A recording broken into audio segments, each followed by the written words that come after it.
Hello అండి, అందరికీ నమస్తే.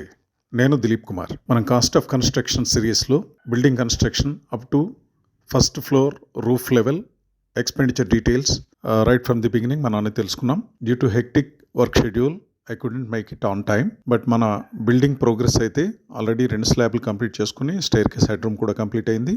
అండ్ గ్రౌండ్ ఫ్లోర్లో బ్రిక్ వర్క్ కూడా అప్ టు లింటెల్ లెవెల్ వరకు రావడం జరిగింది. సో ఈ కన్స్ట్రక్షన్ ఎక్స్పెండిచర్ డీటెయిల్స్ అన్నీ మీకు మళ్ళీ రెస్ట్ ఆఫ్ ది ఐటమ్స్ అంటే మనం ఆల్రెడీ గ్రౌండ్ ఫ్లోర్ స్లాబ్ వరకు తెలుసుకున్నాం, అంటే roof slab of first floor వరకు తెలుసుకున్నాము.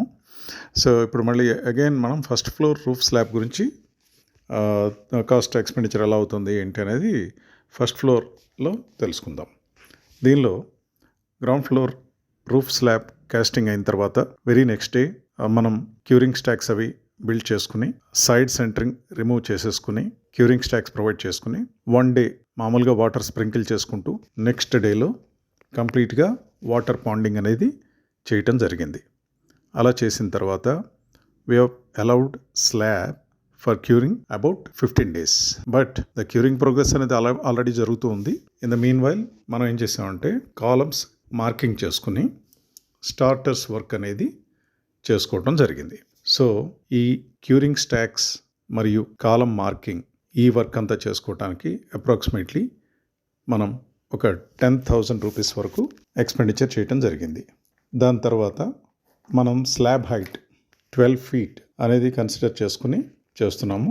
అంటే roof top to roof top level 12 feet కింద కన్సిడర్ చేసుకుని ఆ ప్రకారం మనం కాలమ్స్ రైజ్ చేసుకోవడం జరిగింది. అగైన్ ఫస్ట్ ఫ్లోర్లో కూడా మనవి 12 కాలమ్స్ ఉన్నాయి కనుక ఈ 12 columns up to roof beam bottom level అది 10.5 feet వచ్చింది. ఆ 10.5 feet హైట్ మనం రీఎన్ఫోర్స్మెంట్ ఓవర్లాపింగ్ చేసుకుని అలాగే కాస్టింగ్ ఆఫ్ కాలమ్స్ అనేది చేసుకోవడం జరిగింది. సో అలా చేసేటప్పుడు స్టెయిర్ కేస్ పోర్షన్లో వచ్చేటువంటి 2 కాలమ్స్ మాత్రం mid landing beam bottom level వరకు రేస్ చేసుకుని rest of all columns based on hour roof beam depth. ఇక్కడ ఒక పాయింట్ మనం ప్రధానంగా గమనించాలి. రూఫ్ బీమ్ బాటమ్ లెవెల్ అవి ఆల్ బీమ్స్ యూనిఫామ్గా ఉండవు. As per design based on span beam యొక్క డెప్త్ వేరీ అయ్యే అవకాశం ఉంటుంది. సో దానికి తగినట్లుగా ఏ డైరెక్షన్లో డెప్త్ ఆఫ్ బీమ్ ఎక్కువ వస్తుందో చూసుకుని ఆ ఎక్కువ డెప్త్ వచ్చే బీమ్ డెప్త్ ప్రకారంగా మన యొక్క కాలం హైట్ని క్యాష్ చేసుకోవడం అనే వర్క్ మనం చేసుకోవాల్సి ఉంటుంది. అలా చేసేటప్పుడు ప్రధానంగా మనం చూసుకోవాల్సింది ఏంటంటే హైట్ ఆఫ్ ది కాలం 10.5 feetగా మనం నిర్ణయించుకోవడం జరిగింది. సో దాని ప్రకారం మనం వర్క్ చేసేటప్పుడు 10.5 feet హైట్ కాలం కాస్టింగ్ అనేది చేసుకుని దానికి సంబంధించినటువంటి రీఎన్ఫోర్స్మెంట్, సెంటరింగ్, కాంక్రీట్ ఈ ఎక్స్పెండిచర్ కూడా మీకు తెలియజేస్తాను.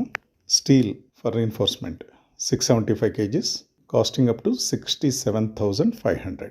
Centering 504 square feet. అయితే సెంటరింగ్ కాస్ట్ మనం 5% ఇంక్రీజ్ ఇవ్వడం జరిగింది.